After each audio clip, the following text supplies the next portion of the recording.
సరిగా రావటం లేదా? India first liposomal Avengers gummies వాడండి, నిద్ర సమస్య దూరం చేసుకోండి. చాలామందికి వృద్ధ వయసు రాగానే వాళ్ళందరికీ కూడా మోకాళ్ళ చిప్పల మార్పిడి అవసరమని కొంతమంది వైద్యులు సూచిస్తుంటారు. అయితే వైద్యులు చెప్పిన వారందరూ కూడా ఖచ్చితంగా వెంటనే సర్జరీ చేసుకోవాల్సినటువంటి అవసరం ఉంటుందా? లేదంటే చేసుకున్న తర్వాత వాళ్ళు ఏదైనా సమస్యలను ఫేస్ చేసే ప్రమాదం ఉందా?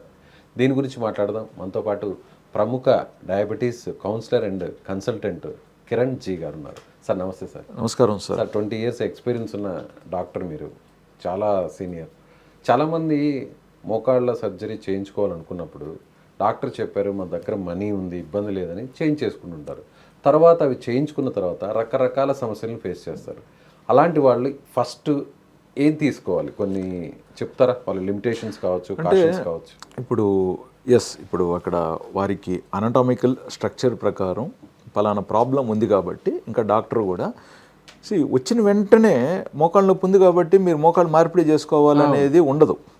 చెప్పరు. అమ్మ మీరు మజిల్ స్ట్రెంథనింగ్ ఎక్సర్సైజ్ చేసుకోండి, క్వాడ్రిసెప్స్ స్ట్రెంథనింగ్ చేసుకోండి అనేది వాళ్ళ సూచన వాళ్ళు ఇస్తారు.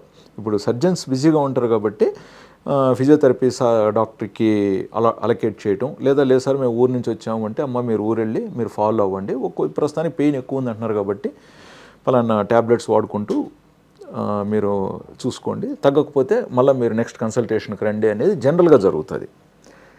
ఇక్కడ మనము షుగర్ లేని వారి గురించి, ఓవర్ వెయిట్లో లేని వారి గురించి మనం డిస్కస్ చేయట్లేదు. ఓకే, ఒబెసిటీ ఉన్నవారు, డయాబెటీస్ ఉన్నవారు కొంచెం జాగ్రత్తగా ఉండాలి. వాళ్ళ గురించే ప్రాబ్లమ్స్ వాళ్ళలో కొంతమంది ఫేస్ అయినారు, ఆ కొంతమందికి కూడా ఆ ప్రాబ్లం రాకూడదు అనడానికి మనం మాట్లాడుతున్నాం. డయాబెటీస్ ఉంది కదా, ఇప్పుడు ఆయన పర్ఫెక్ట్ డయాబెటీస్ కంట్రోల్లో ఉన్నారనుకుందాం. ట్యాబ్లెటో ఇన్సులినో లేదా డైటో పాటిస్తూ వారి షుగర్ డాక్టర్ దగ్గర వారు మంచి కంట్రోల్లో ఉన్నారు, ఓవర్ వెయిట్ కూడా లేరు. నొప్పులతో ఒక 1-2 years బాధపడ్డారు, మేనేజ్ చేశారు, నొప్పులు తగ్గినాయి, 1 year గడిచింది, మళ్ళీ కొంచెం నొప్పులు ఎక్కువైనాయి, సరే ఇంకా చేంజ్ చేసుకుంటే మంచిదని వీరు కూడా కన్ఫర్మ్ అయినారు. డాక్టర్ గారు కూడా మనం మంచి టెక్నాలజీ అందుబాటులో ఉంది మనం చేసుకుందామని డిసైడ్ అయిపోయారు. ఆర్థికంగా కూడా అంతా పర్ఫెక్ట్. ఓకే, అండ్ సర్జరీ చేసిన తర్వాత కూడా మళ్ళీ మజిల్ స్ట్రెంథనింగ్ ఎక్సర్సైజెస్ అవసరం, అవి వారి డాక్టర్ చెప్తారు, వారు పాటిస్తారు, అంతా బాగుంటుంది. అన్కంట్రోల్డ్ డయాబెటిక్ సర్జరీ ఇమీడియట్గా చేంజ్ చేసుకోవాలని డిసైడ్ అయ్యారు. It is elective surgery. So షుగర్స్ని ప్రాపర్గా కంట్రోల్ చేసుకోవడం ఇంపార్టెంట్. మీకు సర్జరీ సమయం, సర్జరీ రోజున మాత్రమే షుగర్ కంట్రోల్ ఉండి డిశ్చార్జ్ అయిన తర్వాత మళ్ళీ హై షుగర్లో ఉన్నారనుకోండి, ఇన్ఫెక్షన్ ఛాన్సెస్ పెరిగిపోతాయి. సర్జరీ తర్వాత కూడా పెరుగుతాయి. సర్జరీ ఈజ్ అ వూండ్ కదా, వూండ్ హీల్ అవ్వాలి కదా. సో మనకు షుగర్స్ పెరిగిపోయినప్పుడు హీలింగ్ ప్రాబ్లం అవ్వచ్చు కదా. ప్రాబ్లం అయిన తర్వాత సర్జరీ చేసిన డాక్టరు ఏం చేయగలుగుతారు? అప్పుడు చేసేసిన తర్వాత టెక్నికల్గా ఆయన పర్ఫెక్ట్గా చేశారు, బట్ తర్వాత ఆ ఎన్విరాన్మెంట్, వూండ్ చుట్టూరు ఉన్న ఎన్విరాన్మెంట్ హీలింగ్కి అనుకూలంగా లేదు. ఉదాహరణకి ఈ సందర్భంలో షుగర్ ఎక్కువైంది, ఇప్పుడు సర్జన్ ఏం చేస్తారు? దానికి మీరు షుగర్ కంట్రోల్లో పెట్టుకోవాలమ్మా, ఇలా షుగర్ పెరగకూడదని చెప్పేసి చెప్తారు. సో షుగర్ కంట్రోల్లో పెట్టుకోవాల్సిన బాధ్యత ఎంతైనా మళ్ళీ పేషెంట్ది, తర్వాత మళ్ళా వారి షుగర్ డాక్టర్ది అంటున్నా. సో అందుకే పేషెంటు వారి షుగర్ డాక్టర్తో దగ్గర కన్సల్టేషన్లో ఉండి ఇమ్మీడియట్లీ సర్జరీ తర్వాత ఆన్లైన్ కన్సల్టేషన్లో అయినా సరే, రాలేకపోతే ఫోన్ కన్సల్టేషన్లో అయినా సరే తీసుకొని ఆ షుగర్స్ని పెరగకుండా చూసుకోవాలి. నేను మీతో పెరిగిన తర్వాత తగ్గించుకోండి అని కూడా అనట్లే, అసలు పెరగకుండా చూసుకోవాలి అంటున్నా. రెగ్యులర్గా ఎక్కడైతే మనం కన్సల్టింగ్ వెళ్తున్నామో ఆ డాక్టర్తో అప్రోచ్ అవ్వడం బెస్ట్ అంటారు. అవైలబిలిటీ ఉంది, మీకు షుగర్ కంట్రోల్లో బాగుంది, మీకు వారి మీదనే నమ్మకం ఉంటే యూ హ్యావ్ టు కదా. 300 షుగర్ వెళ్ళిన తర్వాత తగ్గటానికి మాత్ర లేదా ఇన్సులిన్ వాడటం ఒకవైపు, 200 ఉన్నప్పుడే అరే 300కు పోయే ప్రమాదం ఉంది కదా, వెళ్ళకుండానే ఈ మోతాదు ఈ మందు తీసుకుంటే పెరగకుండా కూడా బాగుంటుంది కదా, ఇది ఇంకొక వైపు. 160 తిన్న తర్వాత ఉన్నప్పుడే 200 వెళ్ళే ప్రమాదం ఉంది ఈ వ్యక్తిలో, ఎందుకంటే గతంలో కొన్ని సందర్భాలలో ఇతనికి వెళ్ళింది కదా, కాబట్టి పైగా సర్జరీ అయింది, ఖర్చుతో కూడిన సర్జరీ, ఫెయిల్యూర్ అనే ఛాన్సే లేదు అక్కడ, ఇవ్వకూడదు. సో షుగర్స్ని స్ట్రిక్ట్ కంట్రోల్లో పెట్టుకోవాలి అని ట్రై చేసి అవసరమైన మందులు పద్ధతిగా వాడుకొని, అవసరమైతే కంటిన్యూస్ గ్లూకోజ్ మానిటరింగ్ కూడా పెడతాం అనమాట ముందస్తుగానే ఇటువంటి వారికి కౌన్సిలింగ్ చేసేసి. సో షుగర్స్ పెరుగుతూ ఉండంగా లేదా పెరగక ముందే పెరగకుండా కూడా మనం కంట్రోల్ చేసుకోగలుగుతున్నాం కదా. సో ఎవరికో ఒకరికి అనుకోకుండా షుగర్స్ ఎక్కువయ్యి అది తెలుసో తెలియకో ఇన్ఫెక్షన్ అయిందనుకోండి, అది డిజాస్టర్. వైద్యం చేసిన సర్జరీ చేసిన డాక్టర్కి చెడ్డ పేరు. అంతే కదా, ఆయన సర్జరీ చేశారు, ఆయన వల్ల ఇదంతా జరిగిందని మనం అపోహపడతాం. సో మనము ఎంతో ఒక ప్రముఖ డాక్టర్ అని చెప్పి వెళ్ళి తర్వాత అక్కడ సర్జరీ అనుకున్నంత లాభాలని కలిగించలేదని చెప్పేసి పేషెంట్కు నిరుత్సాహం, డాక్టర్కి చెడ్డ పేరు. ఆ తర్వాత సెకండ్ ఒపీనియన్ అని వెళ్ళినప్పుడు వాళ్ళు మళ్ళీ కొత్త కొత్త అంశాలన్నీ చెప్పి మొత్తానికి వైద్య రంగమే వీరికి శత్రువు అయిపోతుంది. మొత్తం డిస్టర్బ్ అయిపోతుంది. ఈ మిస్టేక్ డయాబెటీస్ ఉన్న వాళ్ళు చేస్తుంటారు. మరి ఒబెసిటీ ఉన్నవాళ్ళు? ఎస్, ఒబెసిటీ ఉన్నవారు కూడా డైట్ కంట్రోల్ స్ట్రిక్ట్ చేసుకుంటూ బరువు తగ్గటం ఇంపార్టెంట్.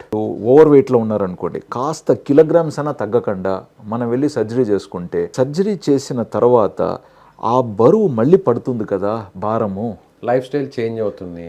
అవును, బెడ్ రెస్ట్లో ఉంటాము, ఫుడ్ ఏమో ఎక్కువ తీసుకుంటుంటాము, సో మెడిసిన్స్ కూడా ఎక్కువ ఇస్తుంది. సో పాయింట్ ఏంటంటే కాస్త తెలివిగా బరువు తగ్గించుకొని న్యూట్రిషన్ కన్సల్టేషన్ కావచ్చు, లేదా అవసరమైతే కొన్ని మందుల ద్వారా కూడా మనం బరువు ఈరోజు తగ్గించగలుగుతున్నాము. ముఖ్యంగా షుగర్ ఉన్నవారు ఓవర్ వెయిట్లో ఉంటే కొంచెం అన్న వెయిట్ తగ్గించుకునేటట్టుగా డాక్టర్ కౌన్సిలింగ్తో కన్సల్టేషన్తో ఇప్పుడు మనం పెడుతూ ఉంటాం ప్లానింగ్లో.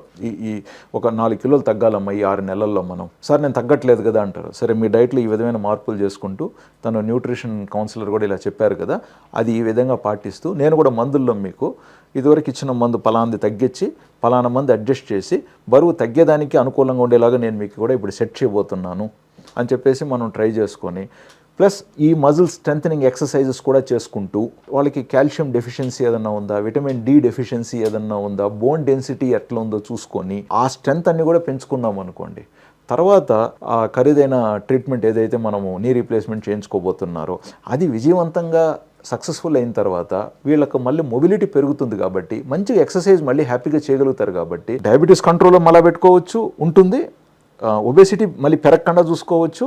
ప్లస్ వీళ్ళు పర్పస్ ఏంటి, మోకాళ్ళు నొప్పులు లేకుండా హ్యాపీగా నడవాలనుకున్నారు కదా, అది కూడా జరుగుతుంది. సో విజయవంతమైన సర్జరీ చేసిన డాక్టర్కి మంచి పేరు, షుగర్ కంట్రోల్ చేసిన డాక్టర్కి మంచి పేరు, బరువు తగ్గటానికి సహకరించిన కౌన్సిలర్కి కానీ లేదా షుగర్ డాక్టర్కి కూడా మంచి పేరు. సో పేషెంటు మొత్తం మీద వైద్య విధానం మీద సంతృప్తిగా ఉంటారు, అందరికీ నమ్మకం కూడా పెరుగుతుంది. Win win situation. అలా కాకుండా ఏదైనా అనుకోకుండా ఏదైనా జరిగింది అనుకోండి, మొత్తం ఇప్పుడు కనపడిన డాక్టర్ అంతా ఇంకా జీవితకాలం శత్రువే మనకి. మొత్తం సిస్టమ్ అంతా కొలాప్స్ అవుద్ది. ఈ ఒక్కరు చేసిన తప్పు అందరూ చేస్తే దానికి ఇంక మాటలే లేవు. అది ప్లస్ మనకు చాలామందికి ఇంట్లో గ్లూకోమీటర్ ఉంటుంది కాబట్టి మనం ఈ ఎన్ని సర్జరీ అండి, అది ఐ సర్జరీ కావచ్చు, దంత వైద్యం కావచ్చు, ఏదైనా సరే. అందుకే చెప్తాం, ఇప్పుడు ఇదివరకు వాళ్ళు 10 రోజులకు ఒకసారి షుగర్ టెస్ట్ చేసుకుంటున్నారు అనుకుందాం. అమ్మ ప్రస్తుతానికి ఈ వారం మీరు రోజు చేయండి, లేదా 2 రోజులకు ఒకసారి చేయండి. మంచిదే సార్, రోజు అలా చేసుకోవడం వల్ల అవసరం అలా ఉందిగా. దానివల్ల ఆరోగ్యానికి ఏదైనా ఇబ్బంది ఉంది? టెస్ట్ చేయడంలో ఇబ్బంది ఏముంది? ఒకవేళ ఇన్సులిన్లో ఉన్నారు, ఇన్సులిన్ ఈ విధంగా అడ్జస్ట్ చేసుకోండి. అర్థం కాలేదు మళ్ళీ ఫోన్ కన్సల్టేషన్ డాక్టర్తో పెట్టించుకోండి, నేను మళ్ళీ మీకు అడ్జస్ట్ చేసి చెప్తాను. So happy. సో అంటే అప్రమత్తంగా మనం పేషెంట్ పెట్టినప్పుడు ముందస్తుగానే అన్నీ పర్ఫెక్ట్గా జరుగుతాయి. సో ఇలా ఫ్రీక్వెంట్గా డాక్టర్స్తో మాట్లాడడం మంచిదే అంటారా? డాక్టర్ కూడా ఎందుకు మాట్లాడతాడు ఫ్రీక్వెంట్గా? ఊరికే ప్రతిసారి పేషెంట్ ఫీజు ఇచ్చాడు కదా అని మనం కూడా మాట్లాడలేం. అవసరం ఉన్నప్పుడు మీరు పెట్టించుకోండి, మనం మాట్లాడతాం అంటాం. రాలేని పక్షంలో 6 నెలలు అయింది డాక్టర్ని కలిసి, మంచి కంట్రోల్లో ఉన్నారు పేషెంట్. చాలా సందర్భాలలో అరే 6 నెలలు అయింది కదా డాక్టర్ని కలిసి, నేను ఒకసారి మాట్లాడాలనుందని కూడా కన్సల్టేషన్ పెట్టించుకొని సరదాగా మాట్లాడతారు. వాళ్ళకు కూడా ఒక తృప్తిగా ఉంటుంది. అంతా ఆరోగ్యంగా ఉన్నారు, మీరు ఫిట్గా ఉన్నారని చెప్తే ఇంకా నెక్స్ట్ 6 నెలలు కూడా ఫిట్గా ఉంటారు. వాళ్ళు రేపు చాలామందికి డాక్టర్ కన్సల్టేషన్ ఫీజు పే చేయడం పెద్ద కష్టమేం కాదు. అండ్ ఒక డాక్టర్ ఎవరు, ముఖ్యంగా షుగర్ డాక్టరు 10-20 ఏళ్లుగా వాళ్ళ ఆత్మీయులే, చాలా వరకు కుటుంబ విషయాలు వాళ్ళకు తెలుసు.